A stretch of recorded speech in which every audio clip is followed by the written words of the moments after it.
Traditional medicine in South African society has been handed down from generation to generation. It is practiced by sacred sangomas who are called to its healing power. It has found a foothold in modern living. Today, in the heart of Johannesburg, professionals like Choko Nkosi are exploring how to incorporate this ancient discipline into their daily lives. I was born into a very Christian environment that did not observe this.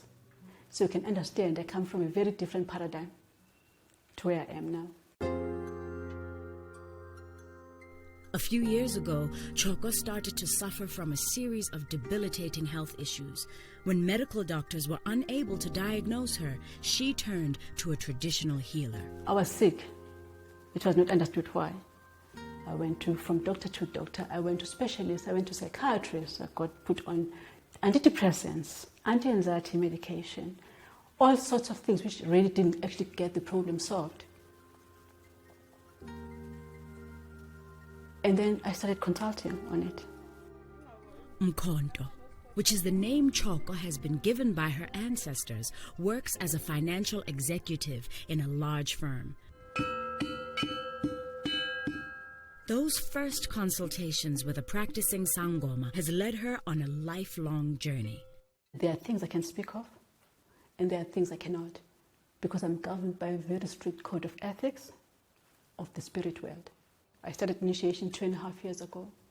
It's not in the way, so it's not a juggle. It's not a conflict. It's not a contradiction. What it does is that it enhances you as a person, your intuition, your way of being, which is really very important, and your understanding of things beyond the human, if I can put it that way.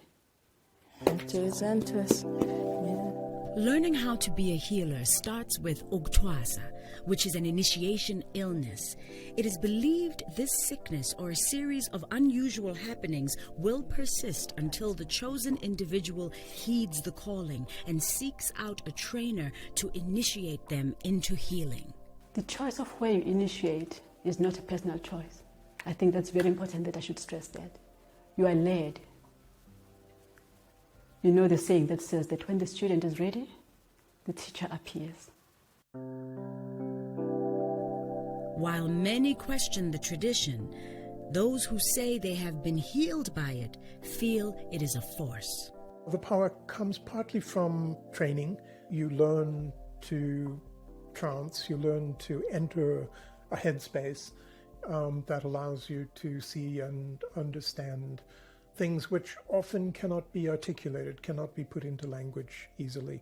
And that's one of the reasons why healers use material culture. They use throwing the bones, so-called divination. It's an interpretive technology that gives you the power to interpret another person's experience. Mkhonto's trainer goes by the ancestral name of Zonga. She has been a practicing healer in Johannesburg for almost 20 years. Zonga says her journey into traditional healing began as a child when she first started having dreams she believes were signs from the ancestors. The dreams followed her into adulthood. I had a recurring dream with me in a car accident, and I saw myself hurt in this car accident. Unfortunately, the car accident happened. I came out alive and I wasn't hurt at all, not even a scratch. The very first night, I dreamt of my ancestors who told me that you are called and you have to answer. It is us that are looking for you. You are busy in a car going left, right, and center. That is not where we want you. You are to heal people and you are to carry out our name. People are both called to be healers through their illness and are healed by becoming healers to heal others. Traditional healers, Zonga says, are not to be confused with witch doctors. What we don't do is mutilate. We do not kill. What we use is herbs from the soil. The witch doctor actually brings negative energy. Choko originally consulted Dzonga as a patient, but she said she soon discovered that she had been led there for a greater purpose, to train as a healer herself. The person who's going to help you holistically is already known by your spirit. You are here as a person to be healed. Our work is not work that you can advertise, really.